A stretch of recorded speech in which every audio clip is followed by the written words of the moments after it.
Buenas tardes, os doy la bienvenida a una sesión virtual de la Red de Cuidados Paliativos de Andalucía, una nueva sesión virtual, la primera después de este largo y cálido verano, caliente verano. Y bueno, pues empezamos haciendo un poco de continuación con las últimas sesiones que tuvimos antes del verano y dos de ellas estuvieron dedicadas a la planificación compartida de la atención y tuvimos la suerte de contar en ellas con Cristina Las Marías, que es la presidenta de la Asociación de Bioética Fundamental y Clínica, y hoy contamos con... Ay, espera, que voy a quitar el audio de esta persona. Hoy contamos con otra persona que participa en esa misma asociación como tesorero. Tenemos con nosotros a Javier Júdez, el doctor Javier Júdez.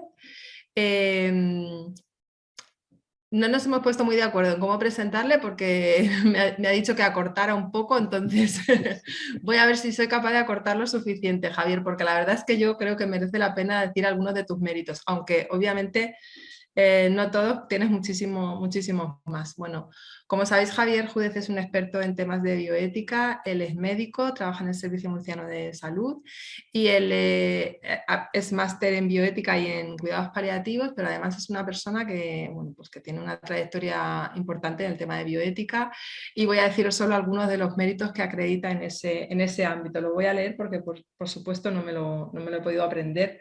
Es, como os decía, tesorero de la Asociación Española de Planificación Compartida de la Atención, es vicepresidente de la Asociación de Bioética Fundamental y Clínica, participa en el grupo de investigación en bioética de la Universidad Complutense de Madrid, en varios comités de ética asistencial, dos, ¿no? Creo, y es vocal también del Consejo Asesor Regional de Ética Asistencial de la región de Murcia. Bueno, estos son los que yo he seleccionado, Javier. Muy bien. Muy bien. Y bueno, sin más, yo voy a daros la palabra. Decir también que esta sesión yo invité a Javier porque una persona que asistió a una de las sesiones anteriores de planificación y Cristina comentó algo en relación con los fundamentos éticos de la planificación y me dijo, ay, sería muy interesante que pudiéramos seguir con este tema y en concreto pues profundizando un poco en esos fundamentos éticos. Entonces, desde ahí busqué quién y llegué a Javier. Y te tengo que decir, para darte paso ya, que me encanta el subtítulo que has elegido para la sesión, ¿no? Me parece precioso acompañar a las personas a vivir bien la enfermedad y el morir. Bueno, Así muchas que ya gracias. sin más te doy la palabra. Muchísimas gracias por hacernos un hueco en tu bueno, apretadísima agenda, Javier. No, es un placer. Muchas gracias a María José y bueno, a todos los que estáis conectadas y conectados Bueno, es muy interesante vuestra iniciativa, además de sesiones de RedPal y de la Red de Cuidados Paliativos de Andalucía y bueno, que trasciende también. Se conecta otra gente, he podido disfrutar algunas sesiones en otras ocasiones y que hayáis contado sobre el tema que os interesa, el tema de planificación compartida de atención. Pues bueno, como ya señaló Cristina en su momento, pues es muy interesante. Por aclarar un poco la confusión en la presentación, o sea, la BIFIC, la parte de bioética, esa es, bueno, de los que efectivamente es una sociedad que lleva 23, casi, bueno, desde el año 94 y que fundamos en esos años en los que se formaban los profesionales del entonces Insalud y de algunas comunidades que ya tenían las competencias. Y luego la EPCA es una iniciativa más específica, más reciente, ¿no? Que es un poco la parte de planificación compartida y que, bueno, pues algunos teníamos dudas de si necesitábamos crear alguna otra asociación distinta, pero es verdad que, como estáis viendo en estas sesiones, creíamos que era importante señalar que, bueno, no era un debate nominalista, ¿no? El tema de las expresiones, y que había que señalar un cambio o intentar apostar por un cierto cambio cultural, ¿no? Que reúne a mucha gente, no solo la de la bioética, y por tanto, pues a gente interesada en la comunicación asistencial, en la mejora de la asistencia, de la atención a los pacientes en general, no solo profesionales de la salud aledaños, sociosanitarios, no solo medicina, enfermería, trabajo social, psicología, otros ámbitos, como es un poco multiprofesional la asociación de bioética, pero es verdad que quizá también trascendiendo la propia elemento de bioética. Hoy nos vamos a centrar, si queréis, un poco en eso. No sé cuánta experiencia de los que estáis aquí en este momento pues tenéis en alguna de las dos cosas, ¿no? En la formación específica en bioética, en la formación digamos, en el conocimiento de planificación y, bueno, nos podemos detener rápidamente en eso. Obviamente, todas estas reflexiones no son fruto de bueno, pues una iniciativa individual, sino que ha habido mucha gente que ha trabajado en distintos momentos en distintos proyectos, ¿no? Aquí están algunos de esos logos de las instituciones. Obviamente, el proyecto que yo siento más mío es el que, en torno al que articulé mi línea de investigación cuando me trasladé de Madrid, de los años que colaborábamos en la red de cuidados, una red de enfermería que, bueno, que lideró Inés Barrio y que luego, pues, con el traslado a Granada, y incluido con Pablo Simón, y bueno, pues ahí iniciamos, yo me trasladé, estábamos en su momento en Madrid los tres, pero luego ellos se trasladaron a Granada, yo me trasladé a Murcia, y bueno, esta es la línea un poco que yo inicié en Murcia, la de Kairos, conversaciones que ayudan, y estas son las instituciones que, bueno, pues con las que colaborábamos yo. En su momento la fundación que gestiona la investigación, el Instituto de Investigación de Salud acreditado, el equivalente a los institutos de investigación de salud de otros muchos entornos en Andalucía, pues hay sí, unos cuantos, ¿no? Por cada provincia, por lo menos, ¿no? Bueno, agregando, me parece que hay 7 de las 8, ¿no?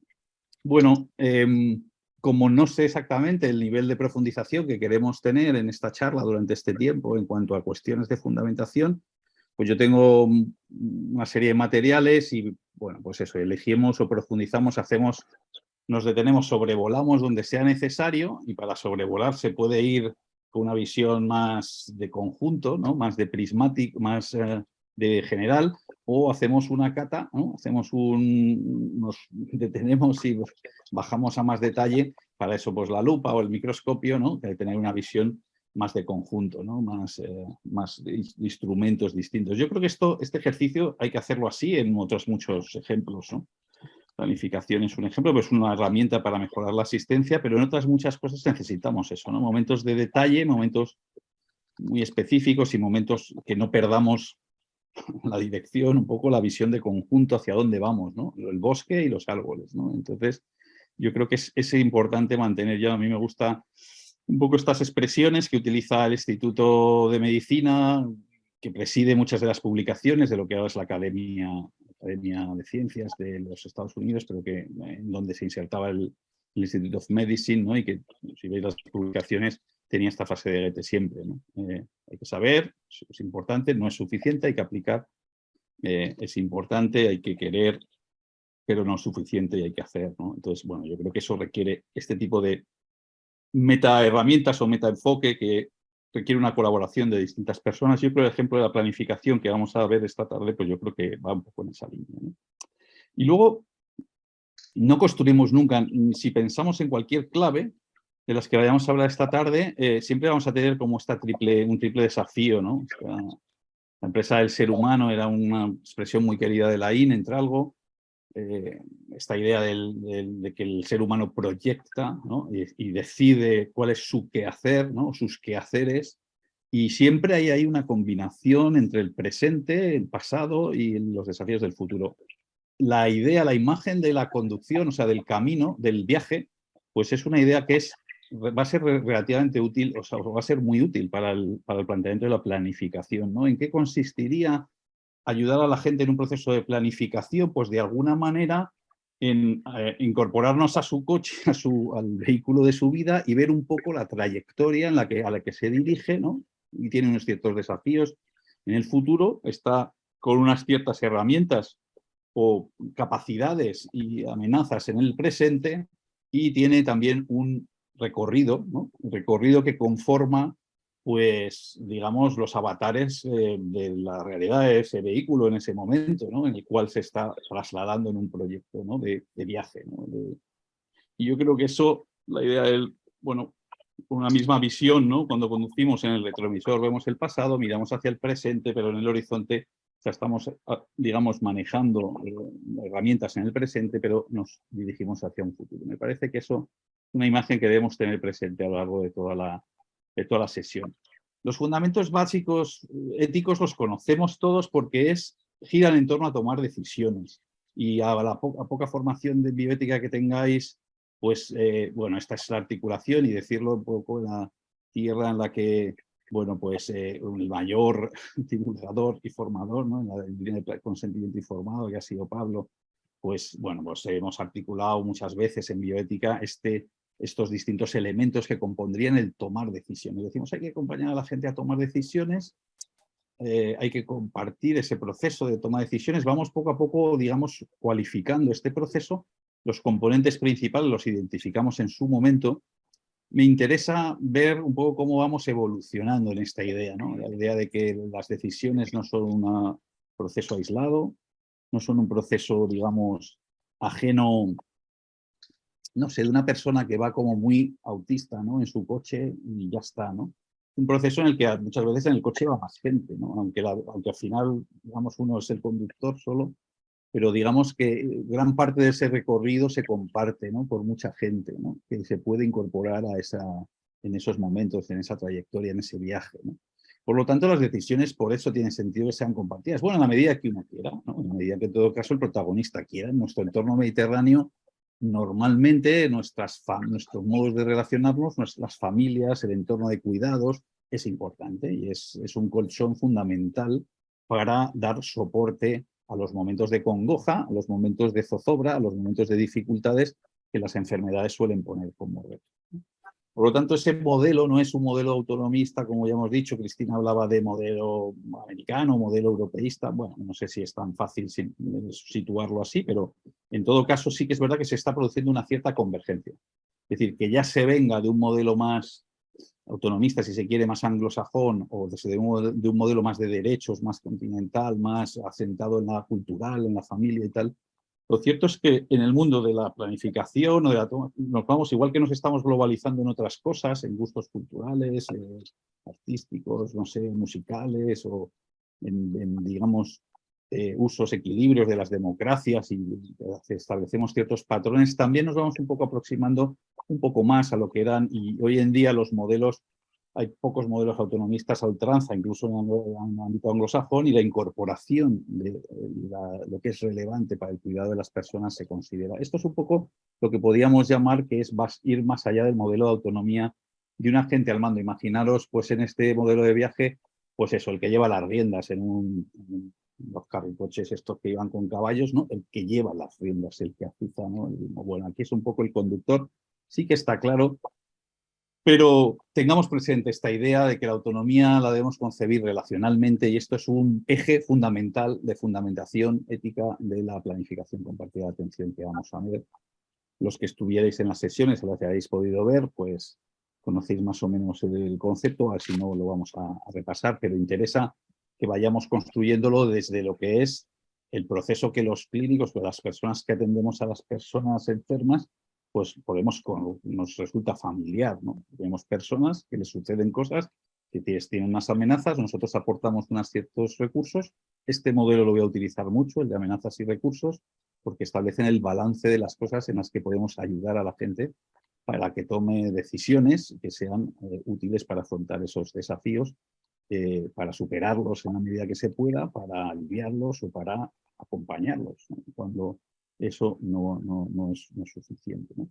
Por lo tanto, este es el modelo básico. Si queréis profundizamos, pero me parece que aquí hay componentes que vamos a tener que abordar, elementos de capacidad, cómo manejamos la información, cómo manejamos la relación clínica, pero yo creo que básicamente este es el eje fundamental de lo que serían los principios éticos, ¿no?, de abordaje de una relación clínica y una toma de decisiones. Las personas toman sus propias decisiones, para eso necesitan, cuando tienen un ámbito de incertidumbre que no les es familiar, qué me está pasando, qué pasa, qué se puede hacer, ¿no? Necesitan una información, necesitan aportar una serie de elementos técnicos que aportamos los profesionales, y este es el principio básico, ¿no?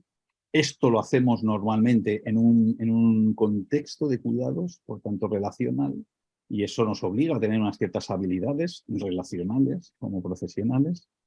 Y además lo hacemos en un contexto dinámico, esta idea del viaje, es decir, en el que pasan cosas. A lo largo de la evolución de la enfermedad pasan cosas, hay distintos escenarios sobre los que conducimos nuestro proyecto de vida, nuestro cuerpo, nuestra vida, y va habiendo distintas, digamos, incidencias o inclemencias o dificultades, ¿no? Esto es lo que podíamos recoger en la idea de que hay una trayectoria de enfermedad, un recorrido, ¿vale? Y esta idea de recorrido nos permite que podamos identificar algunos patrones en los cuales podemos ayudar de manera específica en esos hitos que se producen a lo largo de una trayectoria de enfermedad, ¿no? Y el segundo componente de la autonomía relacional es este componente de cuidados, la red de soporte que se incorpore cada uno, ¿no? Cuando alguien no puede tomar decisiones o cuando de hecho está abocado a una trayectoria en la que va a poder, de alguna manera, va a tener un último tramo, en el último tramo final en el que no va a poder conducir él o ella, necesitamos ciertos componentes de decisiones de sustitución. Idealmente, tendríamos que tener un poco como los criterios, ¿no?, que permitan programar esos últimos pasos o esas etapas en donde necesitamos apoyo para que esa conducción de alguna manera se desarrolle pues autónoma, es decir, sin la participación del sujeto, pero respetando en la medida de lo posible la trayectoria, la dirección hacia la que el sujeto dirigiría, digamos, sus pasos si los pudiera gobernar o, bueno, tomar decisiones de sustitución que llamamos cuando alguien es incapaz. Importante que a la vez que nos han cambiado dos paradigmas en este último año y que han vuelto a poner, ha vuelto a dar protagonismo al elemento de la planificación compartida, o si queréis, a alguno de sus aspectos parciales, al menos el tema de documentar en instrucciones o en documentos algunos deseos previos para situaciones de sufrimiento. Estos dos grandes cambios han sido la incorporación del sufrimiento como un eje central para tomar determinadas decisiones. El último recurso, perdonad que tenía un mosquito aquí, zarandeándome por delante de los ojos, las decisiones digamos, del componente de sufrimiento como un eje central, y el segundo elemento es el componente que hemos cambiado también, esta idea de la dificultad de la capacidad y de generar apoyos para ayudar a la gente que tiene dificultades en la capacidad. Ya sea porque estos movimientos se iniciaron con las convenciones relacionadas con los problemas de discapacidad y este nuevo cambio de la legislación civil en cuanto a los apoyos, que va a ser la idea central que necesita. Bueno, las decisiones de sustitución planificadas no deja de ser un cierto apoyo planificado, autodecidido, ¿no?, a priori por el sujeto, en previsión de la posibilidad de que él mismo pierda estos elementos de capacidad. Estos son dos elementos de componente importante. Y el último, el componente ético, o sea, fundamental, es esta idea organizativa, institucional, cultural, estructural, si queréis, que va más allá de las relaciones individuales para ir a una dimensión un poco mayor. Veamos un poco esta idea, ¿no?, de lo estructural que estamos diciendo. Bueno, yo, los que me conocéis las presentaciones, y por ahí darán unas cuantas, utilizo siempre esta idea de la pirámide de la salud, que tomé de un compañero con el que yo estudié en el máster en el año 92, que era Fernando Carballo, y que lo hemos compartido muchos años de proyectos, ¿no? Fernando tenía una manera de presentar la relación clínica que fue muy gráfica, que era en los recortables, como haríamos con un recortable, de alguna manera, y cuando éramos pequeños hacíamos figuras, ¿no?, y las recortábamos, ¿no? Este sería pues una pirámide con una base cuadrangular, ¿no? Entonces, claro, lo interesante es que ahí tenemos a una serie de protagonistas, médico, paciente, otros profesionales, también como protagonista en la institución, que es algo más intangible, o las entidades, para expresar que hay distintos ámbitos de relación. Esto es importante, lo que decíamos antes también, de cuando en la relación corta, ¿no?, la relación entre personas, los profesionales y los pacientes, en la relación entre profesionales o institucionales, con objetivos institucionales. Entonces tenemos protocolos, establecemos una manera de organizarnos, el tiempo, las agendas, los espacios que distribuimos donde trabajamos y que se destina a qué cosas, ¿no?, a quirófanos, a no sé qué, y si hay, no sé, qué cosas tenemos, en qué servicios, o qué, digamos, carteras tenemos, ¿no?, qué financiamos, qué copagamos, qué no, ¿no? Mire usted, si usted es ciego, pues, o sea, digamos, usted no ve, pues mire usted, págaselo usted, porque hemos decidido esto, ¿no?, como sociedad. Y si usted no oye, pues también págaselo usted, ¿vale? Ahora, a lo mejor otras cosas pues las vamos financiando. Estas son decisiones que establece sobre la base de todas estas interacciones institucionales en la sociedad.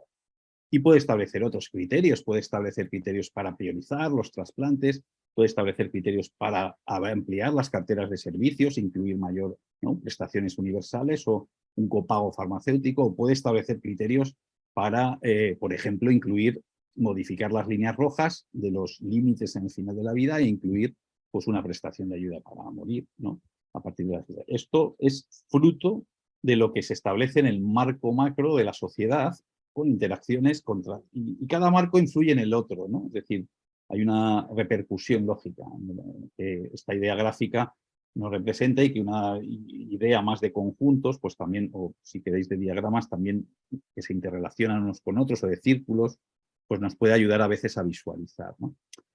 Esto es importante.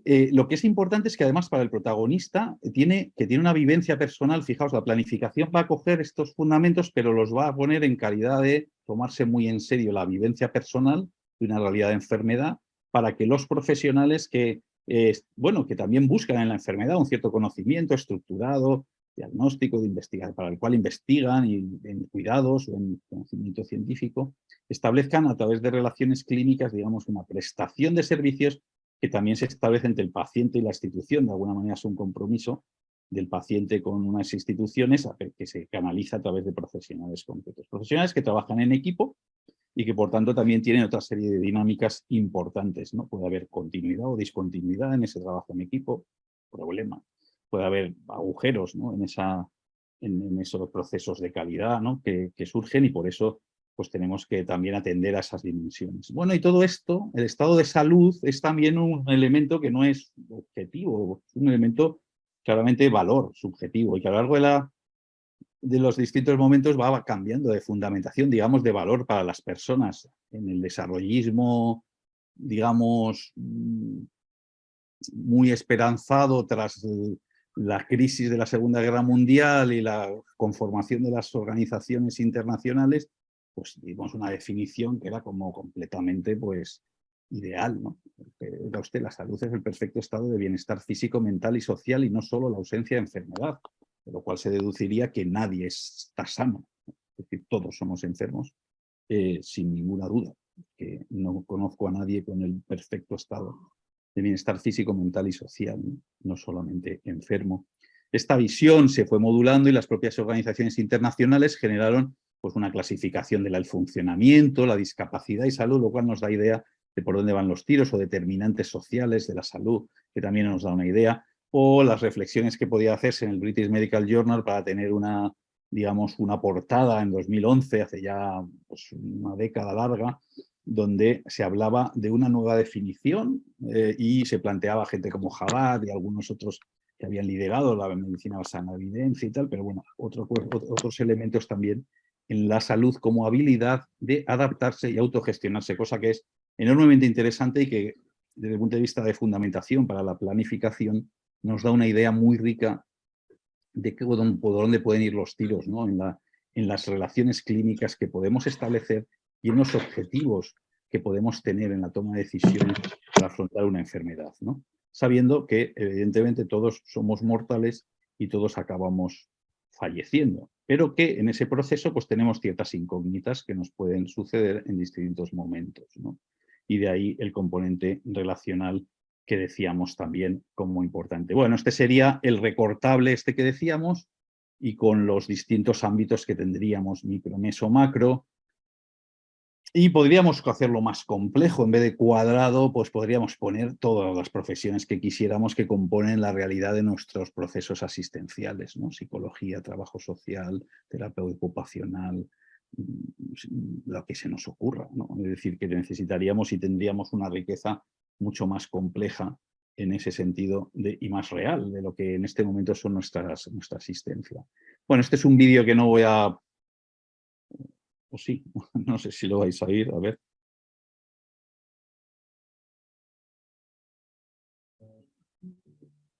No sé si se oye. Mientras disfrutamos de nuestro viaje personal por el río de la vida, no siempre reparamos en que en cualquier momento podemos afrontar algún obstáculo. Tomás ha ingresado en cuidados intensivos. Su mujer, María, y su hija Susana están muy preocupadas. les ha cogido por sorpresa. En estos años, nunca habían tenido una conversación seria sobre la enfermedad de Tomás. Nada ni nadie les había preparado para un momento como este. No saben cómo afrontarlo. Tomás recibe el alta. Por suerte, esta vez su viaje continúa. Pero esta experiencia ha dejado dudas e intranquilidad. ¿Cuánto tardará el río en imponer de nuevo su ley? ¿Cómo hablar o prepararse para un nuevo obstáculo? Nuria, la nueva médico de familia, les informa de un proyecto llamado Kairos. Se trata de un programa de asistencia para pacientes, familiares y profesionales. Su objetivo es ayudar a afrontar adecuadamente las circunstancias de enfermedad, intentar prepararnos mejor durante nuestro viaje vital. Kairos no pretende dar recetas ni tomar decisiones por nosotros. Kairos busca ayudar a comprender en qué está consistiendo realmente nuestro viaje e incluso proporcionar herramientas para preparar planes que luego nos puedan ayudar en los momentos clave. Kairos, inspirado en un término griego que significa tiempo crítico, es como un mapa del río que se dibuja conversando entre todos y afrontando los problemas, sin fantasmas y con serenidad. Kairos son conversaciones que ayudan. Cuando compartimos espacios de comunicación, aunque no cambie la realidad, las sensaciones son distintas.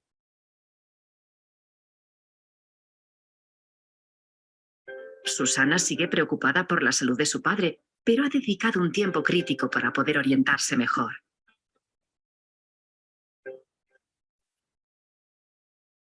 Mamá, ¿qué te pasa? ¿Te has desorientado en la calle? Kairos, conversaciones que ayudan. Bueno, este es el vídeo institucional que de alguna manera realizamos cuando lanzamos la web de un proyecto que se inició en 2006 con una validación de una formación que había de facilitadores en un proyecto estadounidense, Respecting Choices, y que luego, pues, al final hicimos también una adaptación, sobre todo en el ámbito de las distintas elementos de trayectorias de enfermedad, ¿no? Cronicidad, oncología y procesos de deterioro cognitivo. Ahora incidiremos en esto. Y bueno, como presentábamos luego cuando lo quisimos convertir un poco en una web para material para la ciudadanía y un poco pues elementos de reflexión, ¿no? Para la gente. Y hicimos este material que utilizamos en distintos centros de día, en algunos proyectos comunitarios, y que era una manera de introducir con pensamiento gráfico pues esta idea de que a lo largo de la vida hay distintos retos de enfermedad y que, pues eso los tenemos que afrontar mediante el acompañamiento que podamos.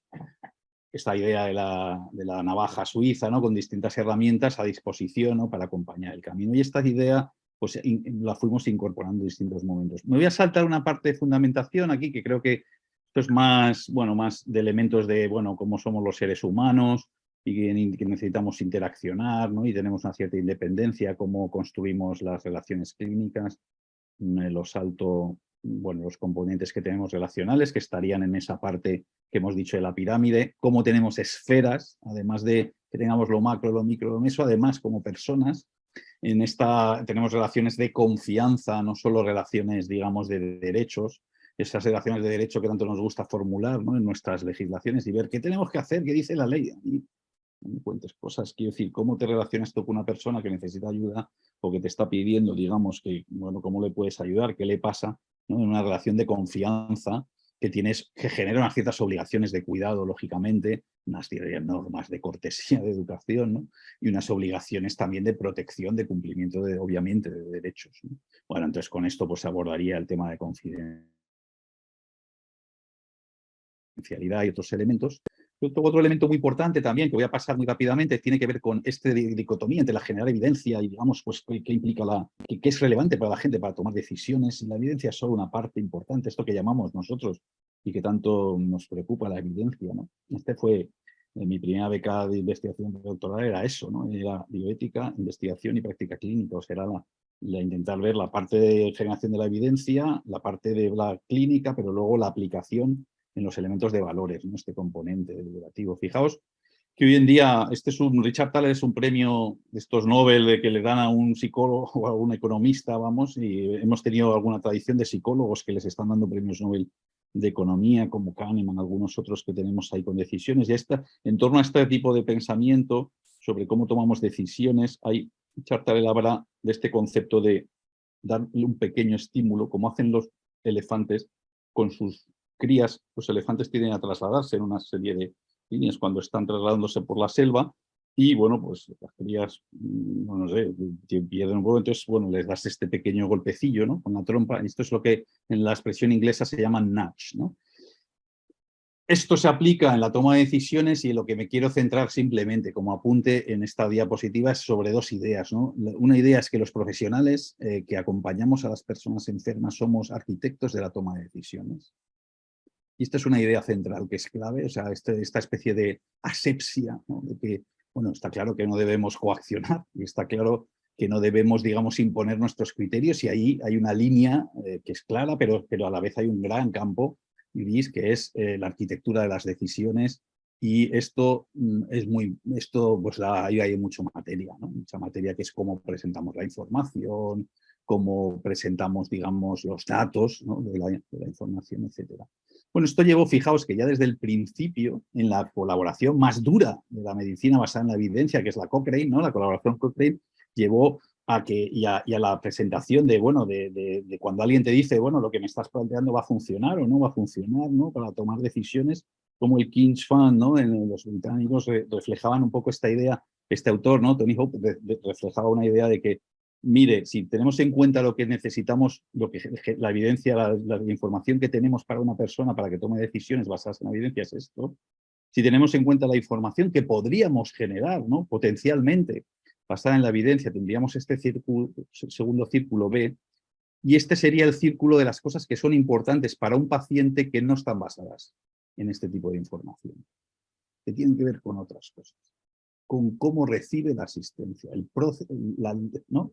El process of delivery of healthcare, cómo es cuidado, cómo tiene confianza, cómo gestiona las esperanzas, cómo gestiona, digamos, las expectativas. Y todo eso, pues son intangibles que solo podemos de alguna manera acompañar en el proceso. Esto tiene que ver también, es un elemento importante para la fundamentación bioética y le hemos dado, vamos a veces con automatismos muy claros, ¿no? Sobre, bueno, lo que tenemos que hacer es dejarle a la gente que decida qué es lo que quiere y qué es lo que prefiere. Bueno, es muy importante que ese acompañamiento tenga determinadas características, ¿no? Bueno, esto es igual, fundamentación ética, me voy a pasar por encima, las personas proyectamos y somos fines y proyectamos y establecemos un triple nivel. Fijaos que siempre estamos haciendo modelos un poco que son multicapa, ¿no? Es decir, hablamos de ámbitos de interrelación y decimos, vale, micro, meso y macro, vale. Hablamos de ámbitos personales, ¿no? De interrelación con una persona y hablamos que tienen pues, un ámbito de intimidad, un ámbito, digamos, de lo que llamamos, bueno, no sé, de esfera de interrelación con los demás y luego un ámbito, pues, digamos, de protección, ¿no? que puede preservar, ¿no? Hablamos de cómo proyectamos y construimos con tres niveles, ¿no? Que son hechos, valores y deberes. Y por eso hemos fundamentado nuestros análisis de toma de decisiones en bioética siempre con un esquema, modelo de deliberación de Diego Gracia, en estos tres niveles. Clarifiquemos los hechos sin los hechos. Y esto es propio de las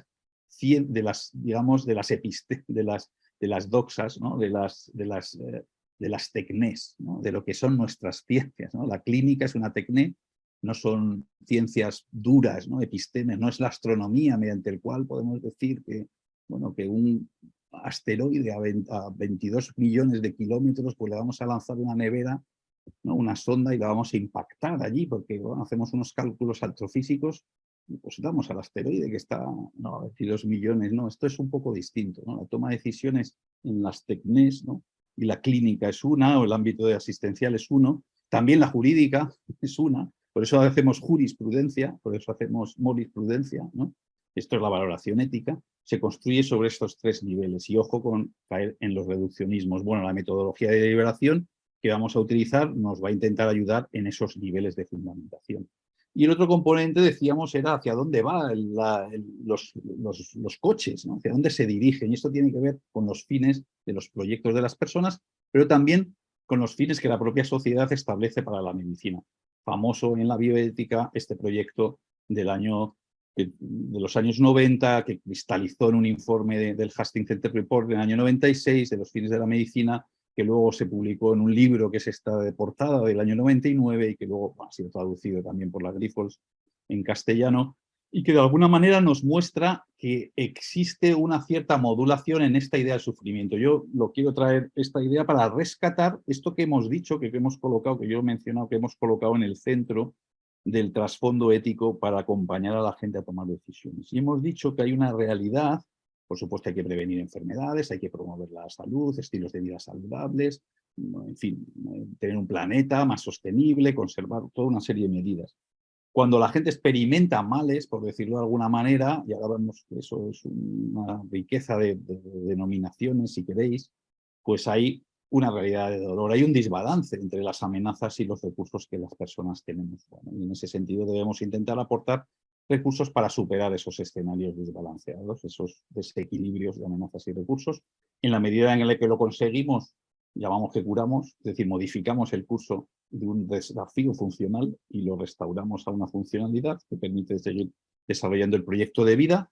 Si eso es con o sin enfermedad, pues dependiendo de la definición que tengamos, pues podemos tener distintas discusiones, es decir, puedo tener un padecimiento claro, me quedo parapléjico y puedo descubrir, autogestionar y adaptar mi proyecto de vida para funcionar parapléjico y tener sentido a mi vida, siendo, yo qué sé, pues un paralímpico o estableciendo unos nuevos sentidos a mi funcionalidad y a mi trabajo. ¿Soy enfermo? Sí, pero ¿en qué sentido, no? ¿En qué sentido me he autogestionado, me he adaptado, he podido funcionar con un nuevo proyecto de vida? Pues sí. ¿Me he curado? No.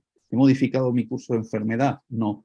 ¿He podido readaptar la funcionalidad a objetivos de vida? Sí. Esto es suficiente porque probablemente en esa situación habrá cambiado la modulación de mi percepción de sufrimiento y por lo tanto habrá conseguido nuevos recursos para gestionar algo que resultaba amenazante en un momento dado. O entendemos esto bien o el mejunje que hacemos con la planificación compartida o con la utilización de recursos sobre qué son las preferencias de las personas puede ser un poco lío, ¿vale? Es decir, es importante y la premisa siempre es la misma, es acompañar a la gente con una toma, digamos, de temperatura de lo que está sucediendo, con un apoyo, una clarificación de lo que es importante, de qué debe guiar un poco, bueno, pues el funcionamiento, ¿no? Las decisiones y, por supuesto, con un acompañamiento y un no abandono cuando no podemos cambiar el curso de la enfermedad, no podemos modificar funcionalmente las cosas. Esto es enormemente importante que lo entendamos. Fijaos que el proyecto de fines de la medicina tenía muchos términos que modulan qué es esto que genera sufrimiento. Esto de la enfermedad es un poco campo amplio, pero fijaos que hay elementos como discapacidad, impairment, lesión, defecto, mal, percepción de alteración fisiológica, disconfort, ausencia de bienestar corporal o psíquico, percepción social de que, bueno, pues no, de disfuncionalidad, porque me siento sin un rol, lo que sea. Y todo esto es importante porque va a ser generador de sufrimiento. Y desde el punto de vista de fundamentación ética, pues utilizamos un modelo que se basa en los principios, si queréis, de deliberación y que es este que coge los tres clásicos principios de la bioética o de la ética de la salud, ¿no? Que era la beneficencia, no maleficencia y la justicia, y irrumpiendo sin renunciar a la autonomía, que es un componente de la ilustración que es irrenunciable, pues incorpora pues, estos cuatro elementos, ¿no? La beneficencia, autonomía y beneficencia en un ámbito de gestión privada, de máximos, en un marco de la relación, que es una gestión pública de mínimos. Y fijaos que sobre cada esfera, de nuevo, tenemos estas multicapas, ¿no? Donde cada uno de esos ejes que podíamos ver, ¿no? en esa pirámide, por ejemplo, pues tiene determinados elementos que le ayudan a tomar decisiones o a ver cuáles son la clarificación de valores y los cursos de acción que puede emplear en ese contexto. Para los profesionales, la ética de la indicación y la ética de la profesión para acompañar a los pacientes que fundamentalmente se van a llevar o van a tener que gestionar una ética de la elección y de la vivencia, y luego en las instituciones y la gestión de recursos en una sociedad necesitamos gestionar bueno, pues equidad y acceso, digamos, a un concepto de justicia. Bueno, fundamentos éticos que ya digo, no nos podemos detener mucho. Voy a dar algunas pinceladas un poquito que creo que son importantes, más recientes, de este nivel más macro, si se quiere.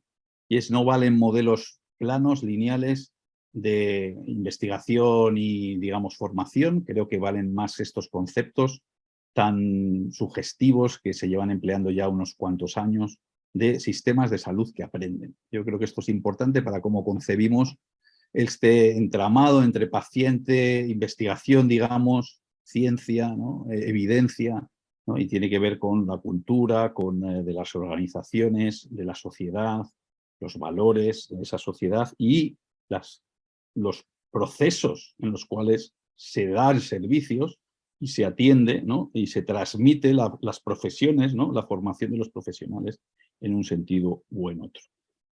Apunte rápido también sobre qué implica la gestión de riesgos, qué implica la gestión de información, ¿no?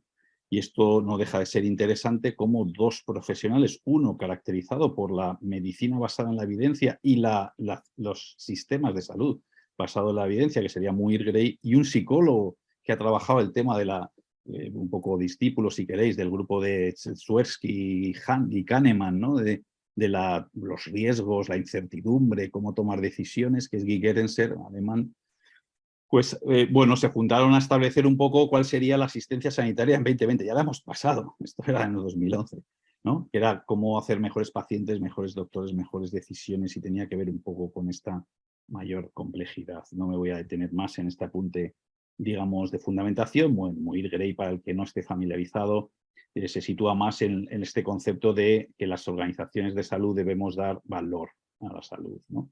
Basados en cosas modernas, ¿no? Como un conocimiento más globalizado, más ciudadanía ejercida, digamos, más empoderada, y bueno, asumiendo otras revoluciones previas que ya se han producido y que, sin embargo, vemos que no, como sucede en estas cosas, se acabalgan, ¿no? Vamos a tener una crisis de salud pública con una pandemia y hemos utilizado a veces, es verdad que con la metodología de comunicación globalizadora, pero hemos utilizado, no dejado mecanismos de salud pública del medievo, ¿no? Que es el aislamiento, la cuarentena, pero bueno, con una serie de información, lógicamente, la generación de una serie de recursos como las vacunas y otra serie de cosas. Bueno, la fundamentación de cómo se genera conocimiento en medicina también ha cambiado, y esto tiene cierto interés para la generación de conocimiento, pero no me voy a detener en ello. Hoy en día pues asumimos el paradigma, digamos, de medicina basada en la evidencia o de, digamos, validación de las pruebas. Y este modo de generar conocimiento tiene unos ciertos lados oscuros, ¿no? Ya nos guste el modelo de Guerra de las Galaxias o el modelo de Tolkien, ¿no? Del Señor de los Anillos, pues hay en el ser humano, ¿no? Y en nuestras actividades muchas veces esa dimensión, digamos, del otro lado, ¿no? De las cosas que son muy buenas, ¿no? Nuestra tecnología médica, nuestra capacidad de, bueno, de salvar a la gente de la muerte, o rescatarla con reanimaciones, con cuidados intensivos, etcétera. Y esto generó, bueno, pues un cierto movimiento de gente, o de, digamos, de preocupación por ese lado oscuro. Bueno, no voy a detener en esta parte de fundamentación y de toma de conciencia, sí señalar que es importante la confianza, de nuevo, y dimensiones, por supuesto, comunitarias y sociales que son relevantes. Y la idea de la gobernanza en las instituciones, hay que hacer cositas, ¿no? Que tienen que ver con cómo se gestiona. Sí, termino con esta idea, que es la idea de los errores tipo 3, que es como cuando a veces utilizamos una herramienta, pero despistamos para qué, ¿no? Hacia dónde estamos apuntando. La diana la teníamos allí y estamos disparando para allá, ¿no? Imaginaos que, bueno, pues esto pasase cometiésemos un tipo de error con la sonda que hemos mandado para darle un pepinazo a un asteroide a 22 millones de kilómetros. Si nos desviamos un poquito a veces o nos desviamos mal, pues nos vamos a pasar, no vamos a llegar. Es un problema de interpretar como los límites de un problema mal definidos, ¿no? Y entonces buscar soluciones que no van a dar respuesta, ¿no?, a ese problema. Y acabo con el otro componente que decíamos, el sufrimiento a las sociedades les lleva a cambiar las líneas rojas, donde España se situaba hasta 2021 con una línea roja que estaba trazada en digamos, en donde podíamos no iniciar tratamientos o limitarlos, podíamos retirarlos, podíamos aliviar síntomas, aunque tuviesen un doble efecto, podíamos sedar, ¿no? En situaciones paliativas, no podíamos dar una medicina para que la utilizase las personas para suicidarse con la intención de aliviar un sufrimiento intolerable. o no podíamos prestar la ayuda médica a morir como hasta el punto de ejecutarla como profesionales. Bueno, estos clubs, esto no solo nos pasa a España, está pasando en otros países que han ido reflexionando de un modo democrático pues, sobre sus líneas rojas, ¿no? Y entonces, en esta línea dependiente, digamos, de dónde establecer las barreras morales, pues hemos ido modificando. Bueno, esto creo que nos obliga a dar una vuelta de tuerca también a nuestros análisis de fundamentación en planificación, ¿no? Y los procesos de cambio tienen unas zonas que, entre el acuerdo que hay sobre cómo funciona algo y sobre qué hay que hacer, pues nos damos cuenta habitualmente, esto lo podríamos utilizar esta gráfica y pensar en la pandemia y estaríamos viendo elementos de dónde nos hemos situado, ¿no? Oiga, ¿cómo es que para la misma vacuna, con los mismos datos del ensayo clínico, cada país de Europa, no por no hablar del resto del mundo, establecía criterios distintos de a quién vacunar, cuándo, ¿no? Y con qué características? Pues porque probablemente había un bajo acuerdo sobre qué hacer y son compromisos políticos basados en información, ¿no?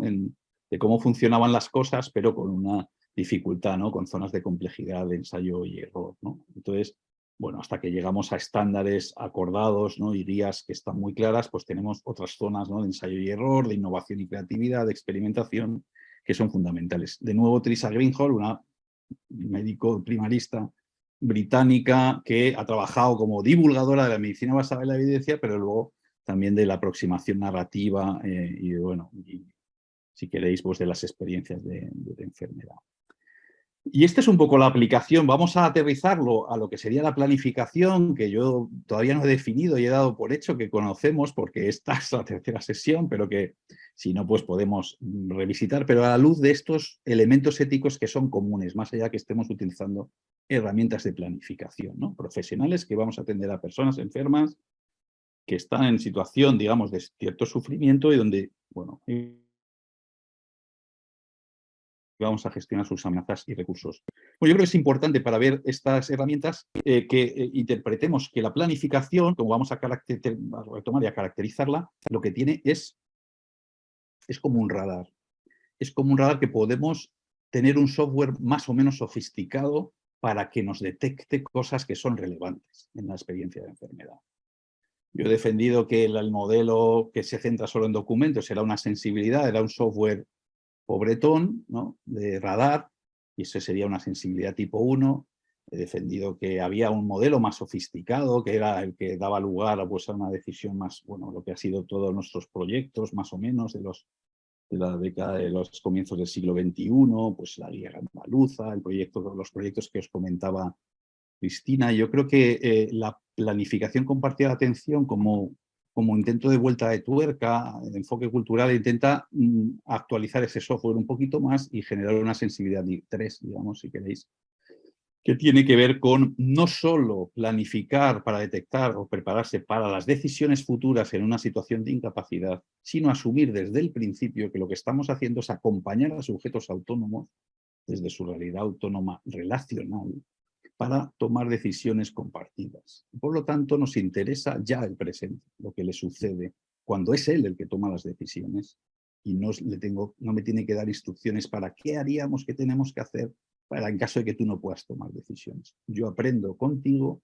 acompañándote en el proceso de enfermedad desde que estás enfermo para intentarte apoyar en qué necesitas, qué elementos necesitas para tomar tus decisiones de tus objetivos de tratamiento, de las cosas que son importantes para ti, y eso nos va a dar un camino compartido que nos va a permitir acompañarte a lo largo del sufrimiento, intentar aliviarlo en la medida que podamos, intentar resolverlo y cuando no podamos acompañarlo hasta el final, desde el no abandono. Y creo que esto es una sensibilidad distinta y que nos ayuda a no estar enfocándonos con documentos en los que podemos estar haciendo cosas que, bueno, que no tienen que ver un poco con la experiencia de enfermedad en ese sentido. Y creo que esto cobra pleno sentido en el doble contexto que hemos dicho, de que la sociedad nos está devolviendo a los profesionales y a los de bioética y nos lo ha embutido, y que nosotros lo hayamos identificado como, no sé, como una prioridad en medio de la pandemia, ¿no? Nos ha traído dos corrientes importantes, que era la de cómo gestionar el sufrimiento y ponerlo en el centro. Porque cuando quieras gestionar un sufrimiento intolerable, ese sufrimiento antes ha sido tolerable o antes ha sido intentado aliviar, ¿no? Por lo tanto, hay muchas cosas que suceden antes de que se haga intolerable, en general, ¿no? Y cosas que hay que intentar para aliviarlo. Y lo mismo para el acompañamiento en situaciones de discapacidad o la necesidad de apoyos. De tal manera que lo que podemos hacer, la planificación, va a darnos la posibilidad de tener unas relaciones clínicas que nos permitan acompañar los casos y no meramente, por lo tanto, hacer y eso nos va a dar más oportunidades preventivas, como sucede el llevar un coche que lleva triángulos y chalecos reflectantes y lleva un gato para levantar el coche si se pincha una rueda, lleva una rueda de repuesto y lleva unos fusibles, en tiempo se llevaban unos fusibles, ahora ya no llevamos esas cosas para cambiar una lámpara o hacer este tipo de cosas. Es decir, cómo tenemos una conexión y puede haber un GPS y dar un aviso si se detecta digamos, una colisión y hacer una llamada automática al 112 o lo que sea, ¿no? Y tenemos estrategias cuando pensamos en planes de contingencia de las cosas que pueden suceder porque estamos acompañando los viajes de la gente y sabemos qué tipo de eventualidades puede tener. Muy distinto es los casos rebobinados que yo llamo, que es cuando nos llega un paracaídas y de repente una persona pues está estableciendo una solicitud por sufrimiento intolerable y resulta que nos tenemos que empezar a rascar la cabeza, pero este hombre o esta mujer, pues que está así, quién lo tiene que hacer, el médico, ¿no? ¿Cómo sucede esto? ¿No? Y estamos ahí, bueno, gestionando crisis, gestionando soluciones que parecen, pues bueno, de parche o a veces más dicotómicas, cuando el proceso es así de complejo, ¿no?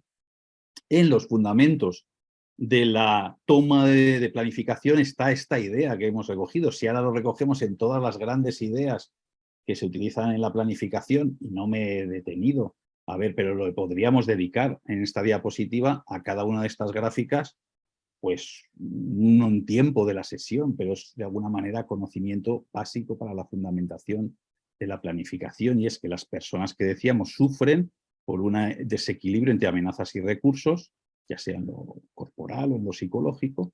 Ese sufrimiento, ese mismo esquema que establecieron nuestros psicólogos clínicos, Ramón Vallés, Pilar Arranz, Javier Barbero, Pilar Barreto, ¿no? Ya hace muchos años, y muchos compañeros y amigos, ¿no? En este momento, por cierto, Ramón Vallés cumple hoy 92 años. No está mal, ¿no? Y bueno, como esto, familiares se pueden alterar, ¿no? Se pueden tener esta misma sensación y los profesionales tenemos, aunque cada uno con nuestro protagonismo, pero en esa pirámide de interrelaciones tenemos el mismo esquema para gestionar cosas distintas, sufrimientos que tendrán cosas distintas, duelo, pérdidas, desgaste profesional, en fin, distintos elementos.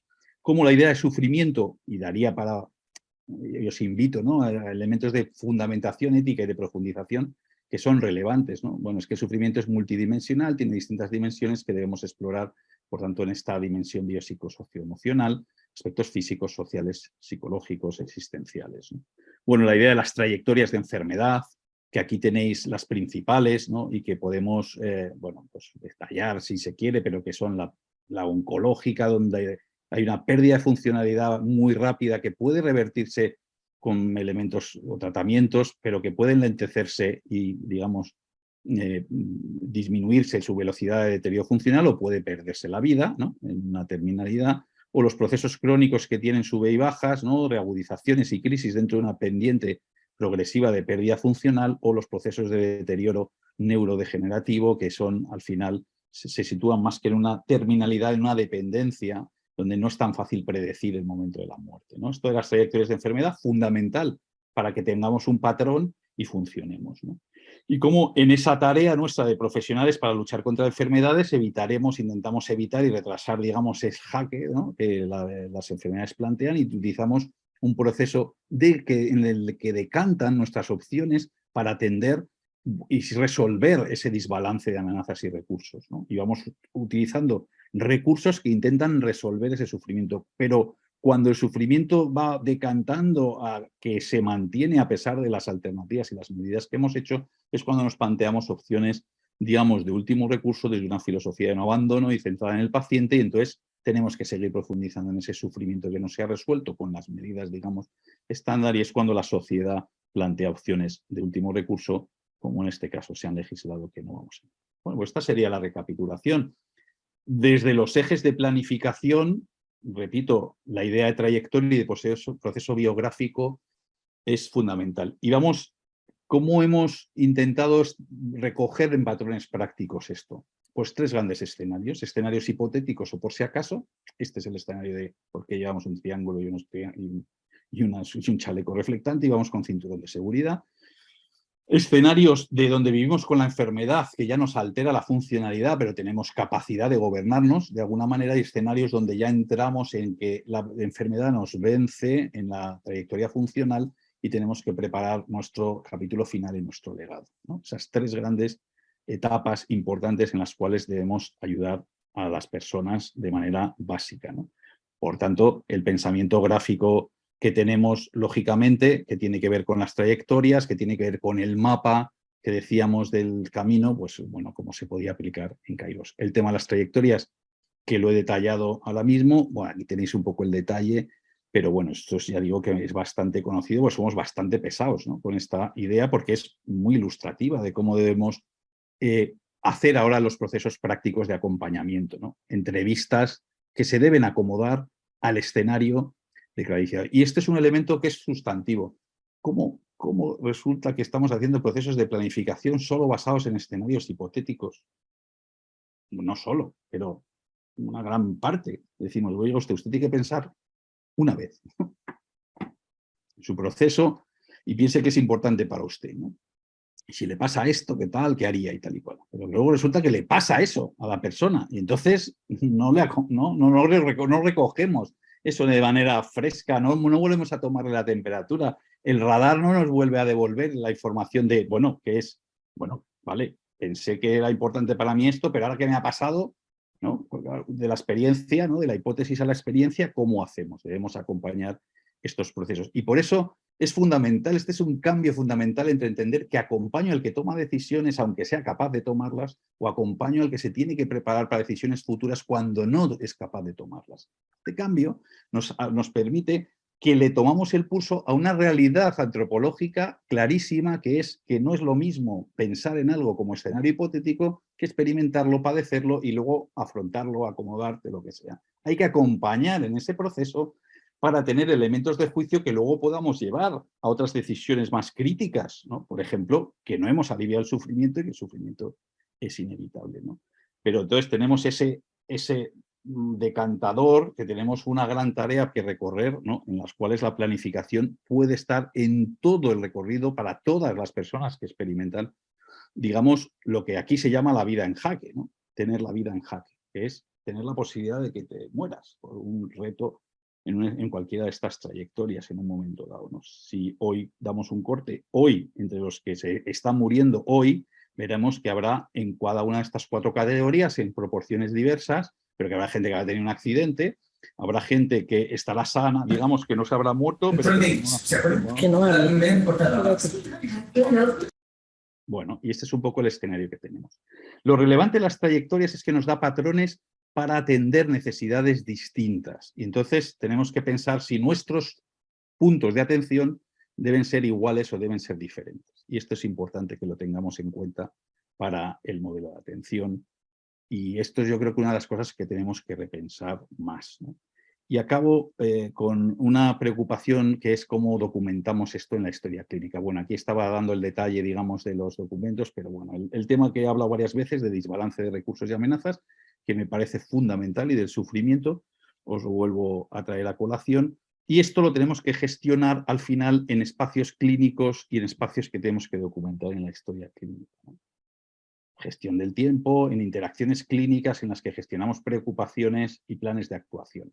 Y me parece muy importante esta idea del plan de actuación. Las dos cosas son importantes, del paciente y del clínico, pero los planes de actuación, que o bien son médicos o bien son de soporte, o bien son modificadores o centrados en la condición, o que intentan modificar el curso de acción del curso funcional, o bien son de soporte, de apoyo, de manejo, de alivio, ¿vale?, en ese contexto, y normalmente la combinación de ambos, como ya sabemos. Bueno, debemos gestionar la comunicación. Desde el punto de vista práctico, nos lleva a gestionar las etapas y trayectorias en tipos de entrevistas un poco distintas, ¿no?, en estos distintos escenarios que decimos de trayectorias, tiempo para gestionar ese tiempo de esperanza o de desesperanza, para explorar el sufrimiento como amenazas y recursos, desde la autonomía relacional y de la toma de decisiones compartidas, gestionando una idea también muy bonita, que es el trabajo, Pablo, el mapa y el territorio, la idea de que no es lo mismo estas ideas que a nosotros en el proceso de acompañamiento nos permiten establecer un cierto mapa para afrontar el viaje, la enfermedad y el reto que plantea, y el territorio, que es la experiencia real de recorrer ese camino y esa experiencia, por lo cual a veces nuestros modelos de trabajo y de planificación son muy basados en un mapa y sin tomarle el pulso al territorio. Hay que ir al territorio de la vivencia para llevárnoslo después a la modificación de las herramientas que intentamos para hacer el viaje mejor, ¿no? Y yo creo que esto nos hace una visión un poquito más completa de lo que es el sufrimiento y por tanto no estar tocando partes como los ciegos de un elefante que tocan una parte, ¿no? Entonces nos explica que el sufrimiento no es un paracaídas, ¿no? Y pues no es un hongo que surge, ¿no? Es algo que se va gestionando de un modo, pues de una manera, digamos, pues progresiva, ¿no? Y aún así lo podremos, por tanto, mantener, y fijaos que estamos hablando de obras de hace muchos años, de bioeticistas, ¿no? La naturaleza del sufrimiento, donde Eric Kassel abordaba, y ya hizo una segunda edición posterior, ¿no? Luego la naturaleza, digamos, de la atención sanitaria, de la práctica de la medicina, ¿no?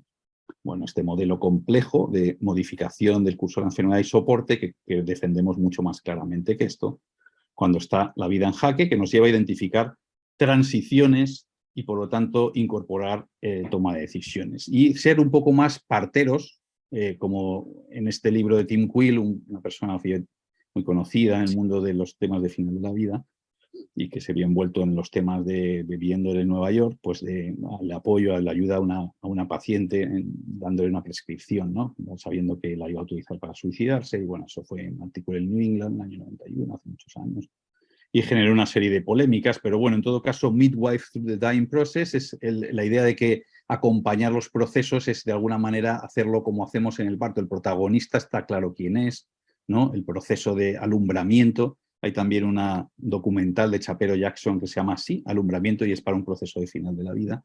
Creo que son ideas muy interesantes para la fundamentación ética de lo que es la planificación de decisiones.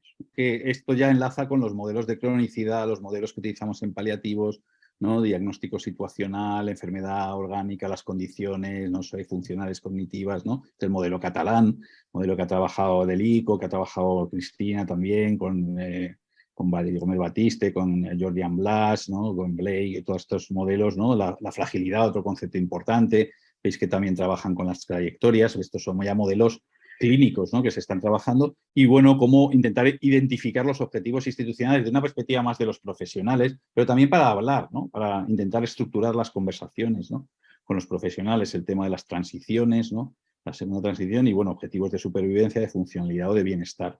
Ya vamos teniendo las piezas para, digamos, cómo podemos estructurar las entrevistas clínicas, ¿no? Y esto lo podemos aplicar a cualquier paciente con sus aspectos biográficos y su realidad de la enfermedad, ¿no?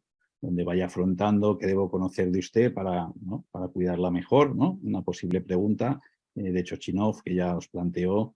Esto es un pequeño homenaje. Mi madre falleció en julio y después de una serie de años que, bueno, pues fue pasando de, bueno, ser una persona viuda, jubilada, disfrutando de sus nietos que iban naciendo, hasta tener los 6 que tiene, hasta ir adquiriendo un progresivo deterioro cognitivo que le llevó pues, a ya en los últimos años de ingreso, de no disfrutar de su entorno de cuidados en su barrio, de ingresar en una residencia un par de años y finalmente pues, ha fallecido este verano, ¿no? Fijaos que en ese proceso biográfico, ¿no? De una persona concreta que atendemos, pues como profesionales no es una trayectoria que nos resulte desconocida, ¿no? Desde una persona sana mayor hasta una enfermedad crónica, a una fragilidad inicial, un paciente crónico complejo, a un paciente, ¿no? Y esto es un poco el modelo catalán de personas frágiles de cronicidad compleja o avanzada, y bueno, que también estuvo, y veis que podemos identificar a las personas en ese proceso, y lo relevante es que tenemos elementos para poder hacer diagnósticos de situación, planes de atención, y por tanto proyectos en ese sentido. Fijaos si no encaja la planificación compartida, es decir, el abrir espacios de comunicación específicos, relacionales, en los cuales acompañar a las personas a lo largo de la trayectoria de enfermedad para facilitarle la toma de decisiones, ¿no? En unas primeras fases será muy fácil porque tomar decisiones es intentar ver de qué modo superamos los desafíos funcionales que tenemos. ¿Quién no va a tener ese objetivo inicial? ¿Cómo no? Pero es acompañando un poco en esos procesos a conocerse y viendo esa evolución, como también vamos a ser capaces de llegar a situaciones más complicadas, como un paciente con demencia avanzada. ¿Qué hacemos con la nutrición enteral? No es el momento cuando deja de comer el paciente en GDS 6-7, ¿no?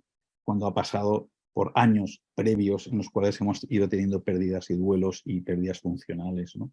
Necesitamos incorporarlo de otro modo. Bueno, aquí había otro caso de ELA, donde todos conocemos situaciones en las cuales va evolucionando las fases, ¿no?, de la aceptación de la enfermedad, con más o menos margen, aquí con menos, una evolución en menos espacio de tiempo, pero con el tema de la capacidad más presente, y como hay muchas decisiones, este fue un caso compartido por una compañera recientemente, ¿no? Y este es el modelo que intentamos fijar, y Cristina os lo ponía, y aquí están las transiciones, donde hacemos modelos de entrevista distintos en cada una de estas fases según estamos manejando, y vamos adecuando, ¿no?, nuestros objetivos para ver qué es lo que prima y establecer esos acuerdos, ¿no?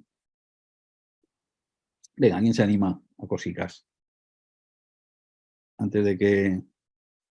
En el chat hay alguna intervención, Javier. ¿Cómo? En el chat hay alguna intervención. Ah, perdona, es que lo he cerrado y no... Mira, te dice Alicia, muy interesante Sí. la exposición y muy clara, pero me da la sensación que cada vez se entiende menos el sufrimiento del paciente. No sé si el tema del COVID ha vuelto a los profesionales sanitarios más fríos, porque lo que se ha vivido con la gente mayor en la época del confinamiento, Ya. COVID roza el genocidio, y curiosamente no se habla ni se apuesta por los cuidados paliativos, justo en la época en que los pacientes mayores de residencias no iban a los hospitales. Surge la ley de eutanasia, un poco surrealista. Sí, bueno, yo estaba, o sea, yo en el servicio murciano se creó una unidad específica para atender los brotes en residencias, pues en marzo del 2020, intentando hacer un plan antes de que entrara, sabiendo lo que estaba pasando en Madrid, que era muy espectacular, ¿no?, con la incidencia en ese mes de marzo. En otros sitios también, pero ahí digamos que fue una ola, ¿no?, esa primera, pues que nos impactó a todos mucho. Yo tenía, como me formé en Madrid, pues todos mis compañeros de promoción eran de una parte muy importante, hay muchos por toda la geografía, pero muchos estaban en Madrid. El chat que teníamos de la promoción estaba, bueno, era tremendo. O sea, no os podéis imaginar, y ha sido muy útil por otra parte para todos, para compartir en estos momentos de tanta zozobra y de tanta incertidumbre, ¿no? Pero el caso es que otras comunidades, pues que veíamos esta ola que había azotado, pues como pasa, yo ahora mismo acabo de tener, mi hija está en Canadá, que se ha ido en agosto, y ha estado en el ojo del huracán de Fiona, que ha pasado por Nueva Escocia. Claro, no lo vives igual, ¿no? Cuando ves, ¿no?, que algo es ahí, como estaban avisados, que les podía tocar, se prepararon unos días antes, ¿no? Esto es un tipo de preparación, ¿no? Pues un poco así nos preparamos en el Servicio Murciano de Salud, intentamos hacer un plan, y nos atacó los primeros casos cuando pensábamos que íbamos a tener una semana, 10 días de margen, a la semana, a los pocos días, ¿no? Fijaos, acordaos que en esa época pensábamos que se transmitía por síntomas, y entonces le decíamos a la gente, ¿usted tiene síntomas? No se preocupe. No, pero es que estaba en una comida de... Bueno, eso nos pasó en alguna de las residencias, ¿no? Y de repente aplicamos un modelo de aislamiento, tal. Nosotros el primer protocolo que hicimos y que pasamos por el Comité de Ética, ahora el día 6 hay una jornada en el Comité de Ética del Clínico de Madrid, donde se va a hablar gente de las distintas experiencias, ¿no?, de País Vasco, de Aragón, de Murcia, de distintos sitios, sobre el aprendizaje de la pandemia, ¿no? Se hizo también alguna otra jornada, ¿no? Todos hemos hecho cosas de reflexiones en este sentido, ¿no? Y efectivamente es muy chocante que de repente el legislador se le haya ocurrido en medio de ese contexto, pues sin contar mucho con los profesionales, pues ubicar de repente pues una legislación que se podía hacer con modelos que existen en el mundo de un modo distinto, ¿no? Y lo cierto es que nosotros en ese modelo, una unidad que creamos interprofesional, ya digo, el primer protocolo primero había sido uno para la toma de decisiones y la eventual situación de triaje y cómo no abandonar a las personas en las residencias, hacer una asistencia con equipos en las residencias, independientemente que los hospitales se protegiesen sobre eventuales derivaciones, que no fuesen abandonadas. Pero el primer protocolo era el de cómo hacer visitas a la gente que estaba en síndrome en últimos días, ¿no? Y entonces, bueno, y que pudiesen entrar, y que eso no sé, porque, bueno, nos militamos demasiado y hay un aprendizaje sin duda importante, ¿no? Pero bueno, tenía que ver un poco con con este elemento. Ahí nos pilló, no teníamos planes de contingencia y no subimos, no teníamos el por si acaso, no lo teníamos aquilatado. Aquí fijaos que para salirnos un poco de la pandemia y volver al ámbito de los paliativos, es que hay cosas que se ven venir, es que hay patologías que se ven venir, es que hay dificultades que se ven venir, que son alertas que tenemos que identificar, ¿no? Entonces, es importante tener presente esto, ¿no? De por Murcia, me parece muy interesante hablar otro día sobre este protocolo, ¿vale? Bueno.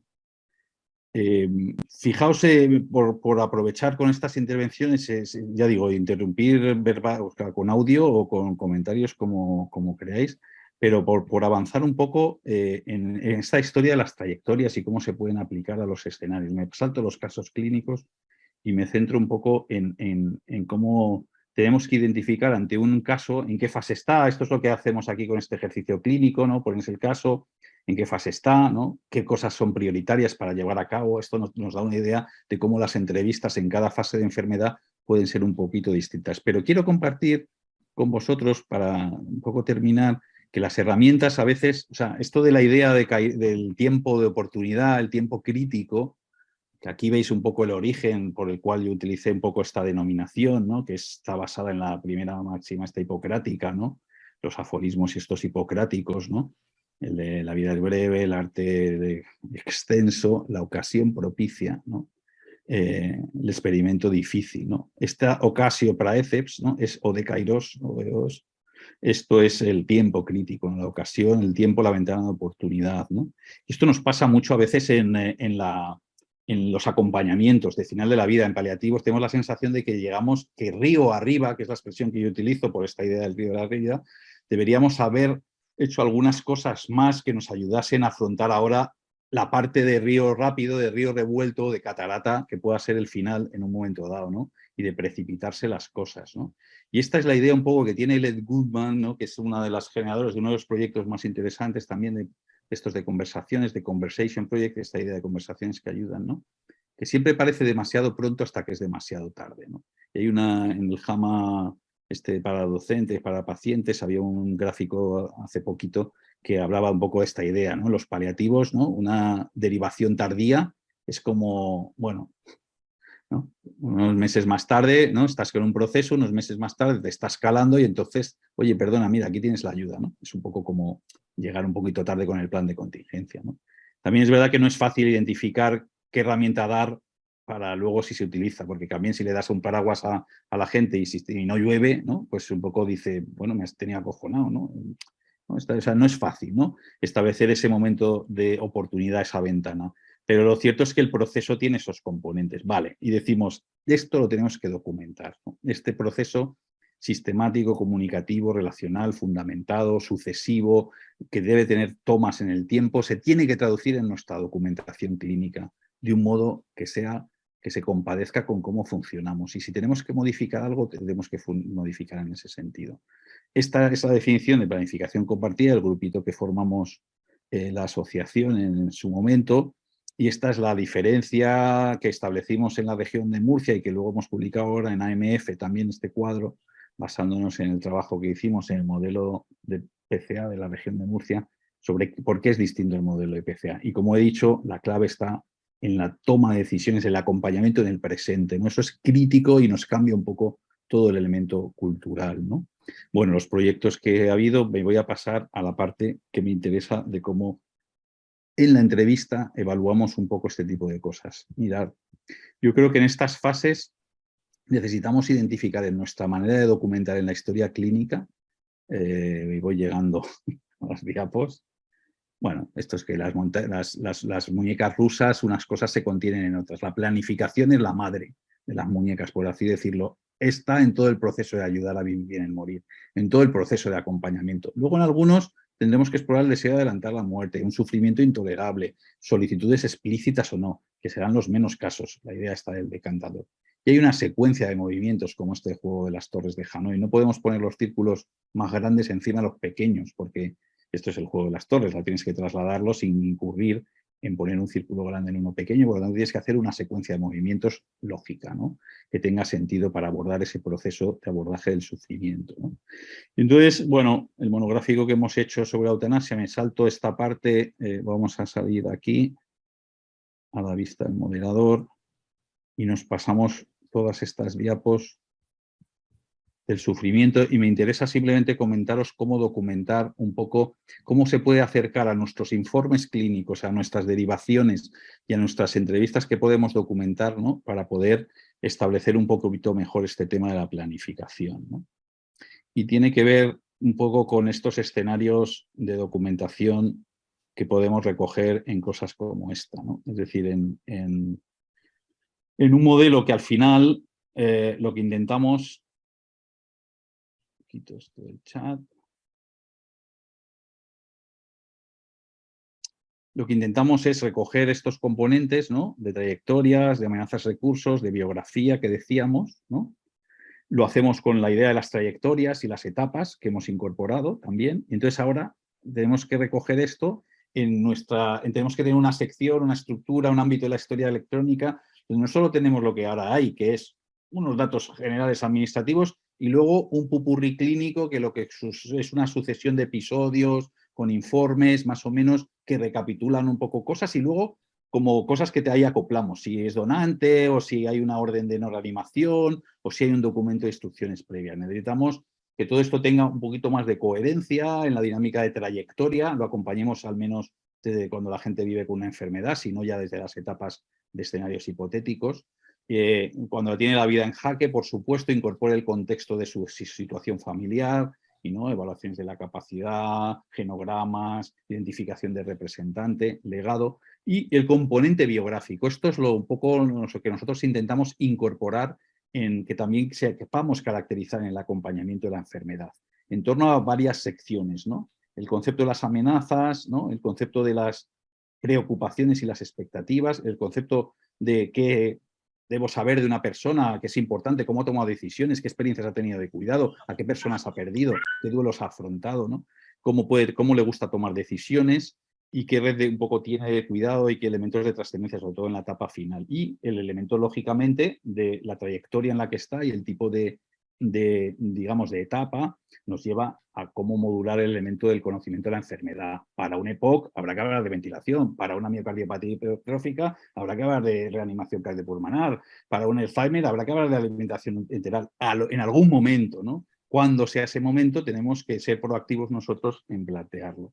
Y por eso planteamos una serie de elementos comunes en el que tengamos tres ámbitos: clínico, sociofamiliar y deliberativo relacional, ¿vale? Aquí veis elementos que ya estaban, ¿no?, con el modelo de cronicidad, ¿no? ¿Cuáles son los objetivos asistenciales básicos? ¿Cuáles son los acuerdos que hemos establecido entre los protagonistas, ¿no?, respecto a la limitación o no limitación de actuaciones? Y qué cosas hemos ido haciendo en un campo abierto de toma de decisiones en ese sentido, ¿no? ¿Qué planes de actuaciones hemos hecho? El marco que he terminado de la exposición del modelo de entrevista no lo he destacado, pero es fundamental entender que el remate final de esto es que siempre hay un plan de actuación sobre cada entrevista, sobre cada intervención, lo mismo que hacemos en un informe, cuando damos el informe de alta y decimos plan de tratamiento, seguimiento por su médico de cabecera, o derivación a consultas externas, o derivación a la unidad de demencia, lo que sea, ¿no? Paliativos, ¿no? Tenemos un plan de actuación. Lo mismo sucede cuando hacemos una entrevista de planificación y estamos tomando la temperatura, tomando el pulso, acompañando la trayectoria de enfermedad en un momento dado. Y la hemos documentado con algunas herramientas distintas que hemos utilizado, ¿no? Entonces vamos construyendo esto, ¿no? Al alta del episodio tenemos que tener tras cada intervención un plan de actuación y cuál es lo siguiente que se prevé, ¿no? Se va a casa, se ha muerto, ¿no? Se va a otro sitio, ¿no? Y lo que me interesa es destacar que en cada uno de estos ámbitos hay unas alertas que tenemos que identificar y que nos lleva a pensar en los planes de actuación. En las alertas hay una correlación sobre qué objetivos tengo en los planes de actuación de lo que me planteo. Y hay alertas en el ámbito sociofamiliar que yo identifico. Si yo tengo una pareja de personas de 80 y muchos años que llevan viviendo 50, 60 años juntos, pero uno está con un problema de Parkinson y el otro está cuidando de su pareja con un Alzheimer, ahí tengo una situación de riesgo clarísima en el momento en el que fallezca el cuidador. Y de repente, anda, ¿qué hacemos? La familia se tiene que reestructurar, tenemos que pedir ayuda a la dependencia, nos tarda 6 meses o no, podemos ir a una residencia, ¿qué hacemos, no? Entonces tenemos elementos que son identificadores de que tienen que ver con la situación del paciente, que tiene que ver con, con elementos familiares y del entorno, que tienen que ver con la organización, que son alertas, ¿no? Tenemos alertas clínicas sobre la trayectoria, la etapa en la que estamos. Cada trayectoria tiene unas determinadas alertas comunes, ¿no? Y hay algunas situaciones de complicaciones o de síntomas que nos preocupan más que otros, ¿no? Y entonces, bueno, según la etapa en la que estamos y la trayectoria, tenemos una serie de alertas clínicas que podemos identificar, ya sea por complicaciones o por signos de mal pronóstico. Y en una enfermedad o con un conjunto de patologías multimortalidad podemos identificar unas cuantas. Y algunas de estas las tenemos que acometer en el tiempo, ¿no? Si yo estoy con un enfermo renal crónico, en un momento dado está dializándose, tengo que plantearme que dentro de 2 años que sean, si no llega un trasplante, puedo tener que plantear una decisión paliativa. Acompañar todo este proceso me lleva a poder estar en disposición de tener escenarios un poco más de preparación para acompañar esos procesos. Signos de empeoramiento que a todos nos preocupan, se empiezan a caer sistemáticamente, viene una fractura de cadera, lo siguiente es una inmovilización, lo siguiente son úlceras de culo, lo siguiente es un deterioro de su situación clínica. Bueno, algunos de estos elementos nos ha pasado con la pandemia. Y necesidades que tenemos, algunas técnicas o tecnologías que van a estar asociadas a la trayectoria de enfermedad. Y quizá lo que no estamos acostumbrados a utilizar, que son las alertas biográficas o deliberativos relacionales, ¿no? Pues esto que, o bien, y decíamos esos campos, ¿no? Amenaza, sufrimiento, deliberación y conocimiento, en el entorno familiar, el contexto de cuidados y en la parte delegada. Y entonces, si nosotros identificamos estas alertas, cosa que no es difícil hacer en un formulario de historia clínica, lo interesante de esto es que luego lo que tiene que llevar es al correlato de los planes de actuación que decíamos. Y de este modo tenemos una manera, los planes de actuación que llevan a la siguiente visita, al siguiente seguimiento planificado o al siguiente momento de crisis en los cuales alguien hace una entrevista en urgencias, en cuidados paliativos, en seguimiento domiciliario, en atención del centro de salud y va modulando esto. Bueno, esto es un poco la propuesta que estamos intentando trabajar en este contexto. Pues muy interesante vuestra herramienta, Javier. Bueno, la herramienta por ahora es proyecto de unos pocos. Es verdad que cuando hemos estado en el corazón de la organización con estos proyectos de cronicidad, pues hemos tenido tocado los dedos de la posibilidad de implantarlo, pero bueno, cambiar la gerencia, cambiaron las prioridades y yo ahora mismo estoy en mi centro de salud, ¿no? Y bueno, pues todo esto, pues como tenemos otras actividades y otras convicciones, pues lo seguimos empujando con grupos de trabajo, con los comités de ética. Pero bueno, la velocidad nos ha cambiado un poquito, hemos bajado de marchas. No dio tiempo de incluirlo en el sistema de información.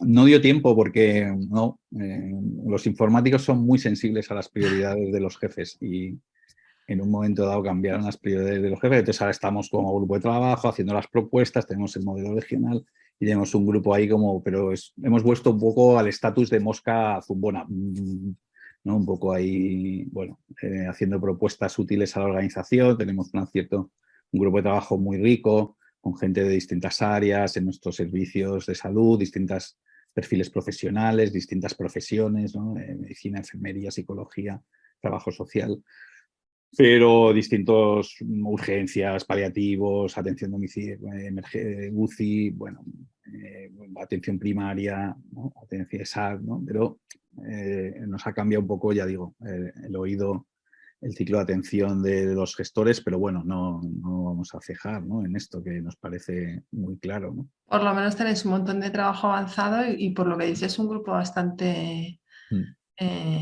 grande e interdisciplinar, ¿no? Hay detrás. Mucha suerte. Por aquí están diciéndote cosas buenas en el chat. ¿Las estás leyendo? Estoy viendo, sí. No sé, alguna vez de los equipos tengo que salir, pero muchas gracias, vale. De que algunas veces los equipos de cuidados paliativos llegamos tarde. Sí, el tema es muy importante. Yo creo que el ejercicio que podemos hacer los profesionales que estamos en un ámbito que nuestro radar detecta cosas es devolverlo a la organización y a nuestros compañeros que están en otras instancias. Esto es fundamental. El autismo entre ámbitos de atención no tiene sentido. Y esto es un defecto de nuestra discontinuidad asistencial que es imperdonable, que tenemos que mejorar, ¿no? Esto es otra parte de los fundamentos éticos. La continuidad asistencial es una obligación moral y el que mejoremos los procesos también. Entonces, tenemos que trabajar en eso. Las personas en el ámbito de paliativos podemos detectar cuando estamos ahí esas situaciones que hay que empezar a cometer mejoría activa. Y eso son lecciones de la organización que tiene que hacer. Oye, si sistemáticamente me está llegando gente mal manejada en determinadas cosas, nos tenemos que sentar a ver cómo mejoramos ese protocolo con los profesionales que correspondan. En general, la gente no tiene mala disposición a eso, pero bueno, es complicado porque todos vamos un poco despendolados y no es fácil pensar en lo en clave de las necesidades de los pacientes, porque al final el eje que discrimina si las cosas son útiles o no, si la PCA es útil o no, son atender a las necesidades de los pacientes, ¿no? En ese sentido. Lo de mi hija, sí, mi hija consiguió estar en el ojo del huracán, pero pasó y no han tenido suficientes... O sea, quiero decir que tuvo 2 horas ahí en el ojo del huracán, calmadas y tal, y luego ya volvió el huracán, pero han sobrevivido sin grandes daños en la familia con la que está, así que bien. Gracias por la preocupación.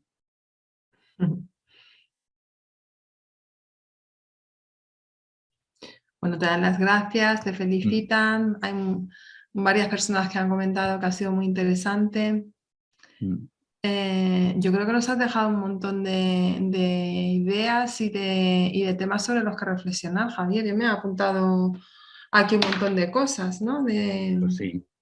De las que has comentado, ¿no? Por ejemplo, bueno, no para andar ahora, porque ya es la hora, pero me ha llamado mucho la atención o me sugería cuando hablabas del desequilibrio entre las amenazas y los recursos, de cómo hacer el acompañamiento con las personas con un grado importante de deterioro cognitivo, procesos crónicos muy avanzados, la necesidad de repensar el modelo a partir de las necesidades, el tema de las peticiones de eutanasia, ¿no? Hacia atrás, ¿no? Rebobinar, que parece increíble, ¿no? Que de repente se pueda plantear esa petición y que le sorprenda a los profesionales que se supone que llevan a esa persona, ¿no?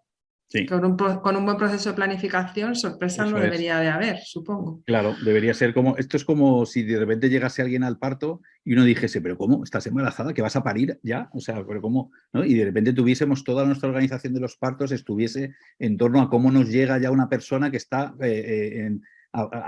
digamos, coronando, ¿no? Y tú dices, pero no puede ser, o sea, quiero decir que tú llevas un tiempo, ¿no? Con esta historia, ¿no? ¿Y qué cosas hemos hecho para acompañarte en el embarazo?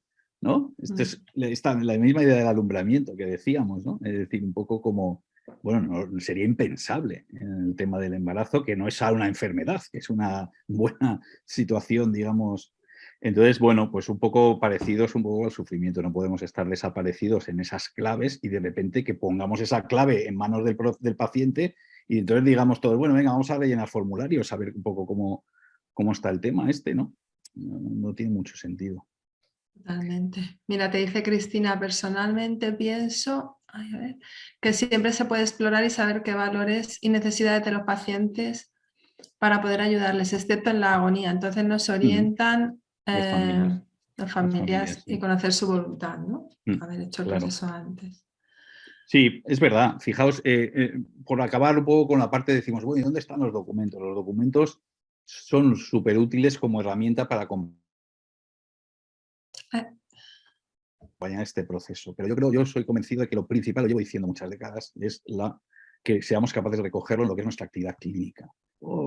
Nos preocupamos por cómo documentamos eso formalmente para recoger derechos, pero es que estamos viendo que eso es menos de un 1%.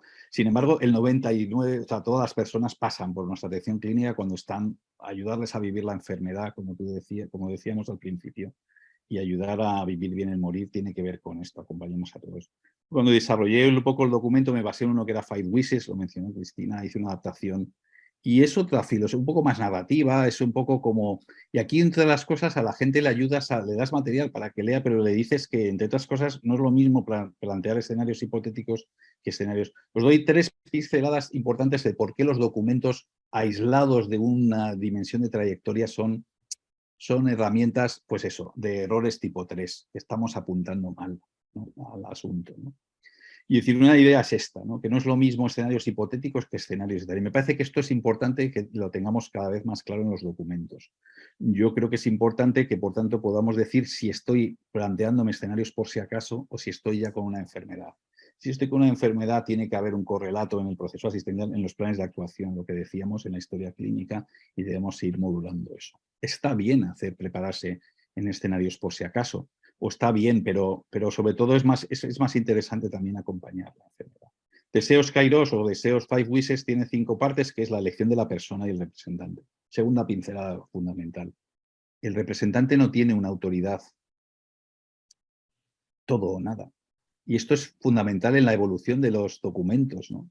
Y este tipo de frases que aparecen en este documento que nosotros elaboramos en nuestro proyecto, que es qué tipo de autoridad le doy, es fundamental en los proyectos, en las versiones más modernas, lo que decíamos, con el software del radar un poquito más sofisticado, ¿no? Los modelos más rígidos o más burocráticos era como un, vale, dijo un representante y ya está. Bueno, pero si yo he ido acompañando a las personas y a los representantes, he ido incorporando, facilitando que entre ellos se comuniquen.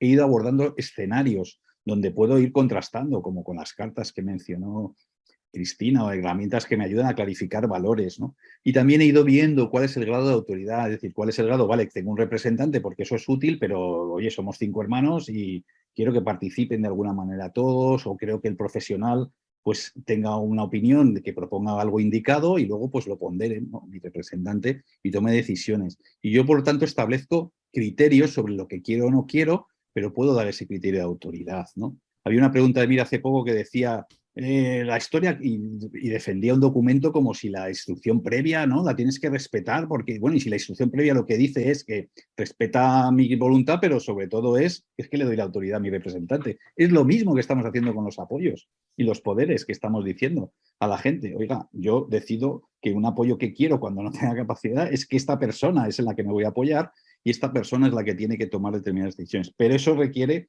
una relación del representado y del representante a lo largo del proceso de enfermedad, cuando no es necesario sus servicios, para que de alguna manera prepárate que sales, ¿no? Decimos, ¿no?, calienta que sales, ¿no? Pues esto lo puedes ir haciendo a lo largo del proceso de enfermedad para ir determinando.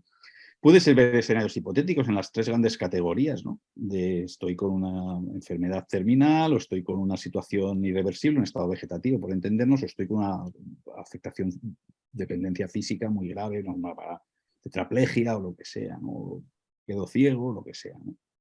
Y luego hay otros 3 deseos que parecen como menores, pero que tienen que ver con el confort y los cuidados, que quiero, que son importantes, pero empoderan bastante a la gente también para entender que no solo es, pues, oiga, que me hagan o que no me hagan, ¿no? Bueno, también es un poco, tiene que ver con los cuidados de confort, tiene que ver con cómo quieres que te traten, ¿no? Bueno, y esto es un poco una declaración de intenciones, pero también centra un poco los elementos que decíamos, la esfera de la dignidad, y qué cosas son importantes que quieres que sepan tus seres queridos, ¿no? Esto tiene que ver también con la idea de recoger el legado, especialmente cosas que no son fáciles de transmitir y que a veces pues lo puedes pensar, lo puedes escribir, lo puedes dejar para que lo lean tus seres queridos. Y luego los clásicos, donación, ¿no?, fallecimiento, si estás embarazada, donación de cerebro, otra serie de cosas. Luego los elementos formales de firma. Esto es un documento más narrativo que cumple con los requisitos de probablemente de cualquier legislación. Hay una parte que me he saltado, que es la parte de la ayuda médica a morir, pero que está en ese contexto, ¿no?, las circunstancias de la LORE. Y aquí, y último apunte que hago, y tiene que ver con el artículo que yo lideré más en el monográfico de AMF de mayo, ¿no?, de situaciones especialmente complejas, ¿no?, de ayudas médicas para morir, y cómo que están documentadas como las demencias o como los trastornos de salud mental. Y lo relevante es que hay distintas calidades de documentos.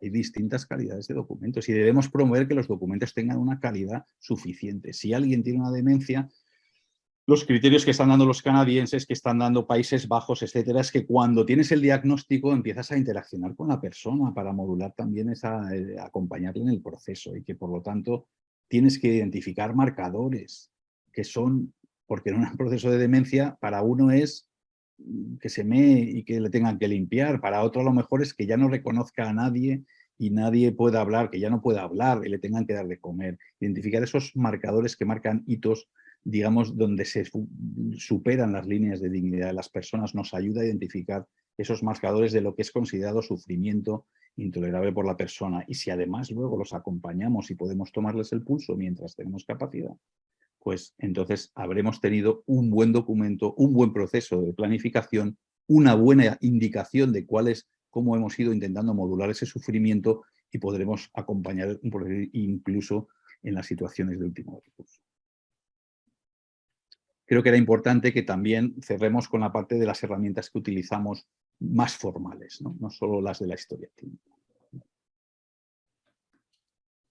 Pues sí, totalmente. Me ha encantado la parte de qué deseo que mis seres queridos sepan de mí, ¿no? Ojalá lo hiciéramos Y todos aunque no estuviéramos enfermos. es verdad, es muy poderosa y cuando, bueno, si tenéis la oportunidad de, claro, cuando haces eso con los familiares es un momento que siempre estas conferencias familiares que de alguna manera se pueden promover cuando tienes un documento y lo quieres compartir con el resto son importantes. A mí me sucedió con mi suegra. Oye, perdona que estoy aquí completamente en la penumbra, ¿no? Se ha ido el sol. Me pasó con mi suegra que me eligió como representante sanitario en una operación quirúrgica corazón, un cambio valvular y tal. Y tiene 5 hijos. Entonces, bueno, claro, era muy como, oye, ¿qué hacemos tal? Bueno, pues lo que hicimos es eso, este documento, elegimos un segundo representante, que era uno de los hijos, que era el tercero de 5. Y bueno, pues el proceso también del perfil, ¿no? que tenía cada uno y finalmente, pues bueno, pues así funcionamos, lo leímos un poco con todos, la gente opinó. Y está aquí que después de la cirugía, que fue muy bien, tuvo un ictus. En un momento dado, unos meses después, tuvo un ictus. Y entonces fuimos todos allá a las urgencias con código ictus y tenía un trombo que se podía hacer una neuroradiología, intentar la extracción. ¿Dónde está el representante? Entonces mis cuñados, claro, me señalaron en su momento en el que todo eso un poco cobra vida, ¿no? Cobra forma. Bueno, pues firmó usted el consentimiento y tal. Un momento en el cual, claro, salió muy bien, ¿no? Después de esos hitos, esas transiciones, te puedes ir a volver a documentar cosas que ha cambiado, cómo ha sido, qué ha pasado, ¿no? ¿Qué elemento está, alguna vez visto alguna cosa? Esto es un proceso así iterativo, constante, ¿no? Muy bien, pues no sé si alguien más tiene alguna cosilla que añadir y si no, lo dejaríamos aquí, que ya nos hemos pasado, estamos abusando de Javier, estamos casi 15 minutos más allá del tiempo. Sí, aquí hay una pregunta, Javier. Sí, me remite, yo ahí os remitiría al artículo este, os lo he puesto, bueno, está en AMF. AMF es una revista de Senfic, de medicina de familia, y hay un monográfico de mayo que se puede usar AMF, y el número de mayo en archivos de eutanasia, y hay un artículo sobre un poco el tema. Es verdad que es muy sintético. Vamos a tener, aprovecho para hacer un poco de publi, el día 20 tendremos un webinario de la Asociación de Bioética Fundamental y Clínica y vamos a presentar algunos de estos trabajos. Y bueno, una parte estará centrada en este tema de los casos complejos con la demencia y los documentos de instrucciones. Hicimos un webinario ya un poco previo a la legislación en mayo del 2020, creo, 21, no, sí, 21, a poco de entrar en vigor, también sobre este tema, y está colgado en la web de la asociación, pero bueno, vamos a darle otra vuelta tras el año de implementación y con el monográfico este, que son herramientas de buenas prácticas para lo que hemos estado hablando, para la planificación está, ayudar a vivir la enfermedad y el bien morir, ayudar a vivir bien la enfermedad y el morir, ¿no? Y de ahí, pues, podremos acompañar la ayuda médica para morir como último recurso. Muy bien. Te preguntan cómo acceder, pues nos acaba de decir que en la página de la Sí, os asociación. pongo, sí, en la asociación es Asociación Bioética. De todas formas, la podemos buscar y enlazar desde Redpal Vale, para llevarles también ahí. sí, hay unos Asociacionbioética.com. webinarios y luego os mando el enlace, sí, María José, te mando el enlace si quieres del Claro, webinario que claro, estamos lo difundiendo para la difundimos. gente que se quiera apuntar, es gratuito y bueno, Perfecto. el jueves 20 de 5 a 7.